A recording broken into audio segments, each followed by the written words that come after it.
کہ ایک صاحب سوال کرتے ہیں کہ مسواک کر کے عصر کا وضو کیا، پھر مغرب کی نماز کے لیے وضو کرنے سے پہلے دوبارہ مسواک کرنا ضروری ہے، حالانکہ عصر اور مغرب کے درمیان کچھ کھایا پیا نہیں ہے؟ تو جواب یہ ہے، وضو کرتے وقت مسواک کرنا سنت ہے، خواہ وضو کیا جائے اور کھانے کے بعد مسواک کرنا الگ سنت ہے، دو سنتیں۔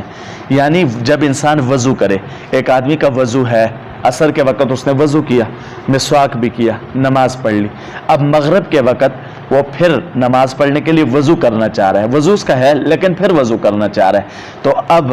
وہ مسواک کرے گا تو اس کو مسواک کر کے پڑھی جانے والی نماز کا ثواب ملے گا، مسواک نہیں کرے گا تو مسواک کے بغیر والی نماز کا ثواب ملے گا، اور مسواک کر کے نماز پڑھنے کا ایک نماز کا ثواب 70 نمازوں کے برابر ملتا ہے۔ کیا نماز سے پہلے وضو میں مسواک کرنا عورتوں کے لیے بھی اسی طرح سنت ہے جیسے مردوں کے لیے؟ تو جواب ہے، مسواک خواتین کے لیے بھی سنت ہے، لیکن اگر ان کے مسوڑے مسواک کے متحمل نہ ہوں تو ان کے لیے دنداسے کا استعمال بھی مسواک کے قائم مقام ہے، جبکہ مسواک کی نیت سے استعمال کریں۔ یعنی دنداسہ وغیرہ بھی، خواتین عموماً دنداسہ وغیرہ استعمال کرتی ہیں، تو اگر دنداسہ بھی مسواک کی نیت سے استعمال کریں تو ان کو مسواک کا ثواب مل جائے گا۔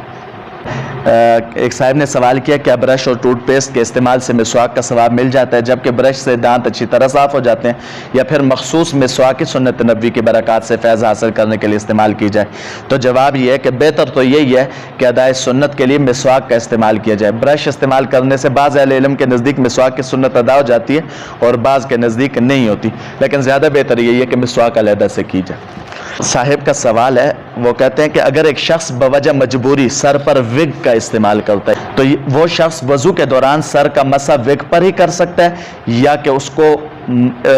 مسح وگ اتار کر کرنا چاہیے؟ وگ سے مراد وہ بال ہیں جو آسانی سے اتر جاتے ہیں، ایک تو یہ ہمارے یہاں جڑ کے اندر لگائے جاتے ہیں جلد کے اندر، وہ والے مراد نہیں ہے، وگ علیحدہ سے جو لگا کے اتار دیے جائیں۔ تو اب یہ سوال یہ ہے کہ وگ کے اوپر ہی مسح کوئی کرے گا یا اتار کے مسح کرے گا؟ تو جواب یہ، مصنوعی بالوں کا استعمال شریعت کی روح سے جائز نہیں ہے، نہ اس کے استعمال کی کوئی مجبوری ہے، مسح ان کو اتار کر کرنا چاہیے، اگر ان پر مسح کیا تو وضو نہیں ہوگا۔ ایک صاحب کا سوال ہے، کیا رات کو سوتے وقت وضو کرنا افضل ہے؟ جواب جی ہاں افضل ہے، بلکہ حضور صلی اللہ علیہ وسلم کی روایت ہے، جو آدمی رات کو سونے سے پہلے باوضو ہو کے سو جائے، اگر اسی رات اس کی وفات ہو جائے تو اس کو شہید کا درجہ ملے گا، اور پوری رات اگر زندہ بھی رہے تو اس کو پوری رات عبادت کا ثواب ملے گا، اس لیے کہ وضو ایک مستقل عبادت ہے،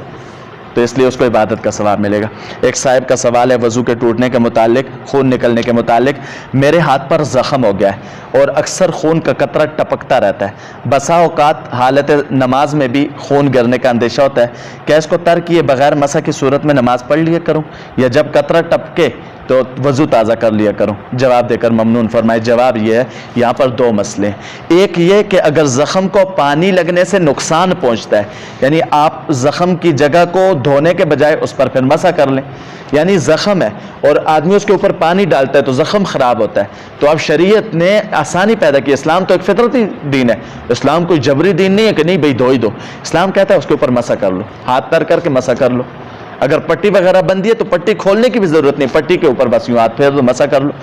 اور دوسرا مسئلہ یہ ہے کہ اگر اس میں خون ہر وقت رستا رہتا ہے، یعنی ہر وقت خون نکلتا رہتا ہے اور کسی وقت بھی خون رکتا نہیں ہے، تو آپ کو ہر نماز کے پورے وقت کے اندر ایک بار وضو کر لینا کافی ہے، اور اگر کبھی خون نکلتا ہے اور کبھی بند ہو جاتا ہے تو اس صورت میں جب خون نکلے گا تو وضو کرنا پڑے گا۔ اگر دانت میں سے خون نکلتا اور وضو بھی ہو تو کیا وضو ٹوٹ جائے گا؟ اگر دانت سے خون کا ذائقہ آنے لگے یا تھوک کا رنگ سرخی مائل ہو جائے تو وضو ٹوٹ جائے گا، ورنہ نہیں ٹوٹے گا۔ ایک آدمی نے مثال کے طور پہ جیسے کھانے کے بعد ہم ٹوتھ پک وغیرہ استعمال کرتے ہیں یا اسی طرح کوئی چیز دانتوں میں لگائی، اب خون نکل آئے دانتوں سے، اب خون اگر تھوک سے زیادہ، جیسے انسان تھوکتا ہے تو پتہ تو چل جاتا ہے، اگر تھوک کا رنگ تھوک والا ہے، خون ہلکا سا ہے تو وضو نہیں ٹوٹے گا اس، اور اگر تھوک کا رنگ سرخ ہو چکا ہے تو وضو ٹوٹ جائے گا۔ ایک صاحب کا سوال ہے، نماز پڑھتے ہوئے نکسیر اگر نکل آئے تو نماز چھوڑنے کی اجازت ہوتی ہے؟ جواب یہ، نکسیر سے وضو ٹوٹ جاتا ہے، اس لیے وضو کر کے دوبارہ نماز پڑھی جائے۔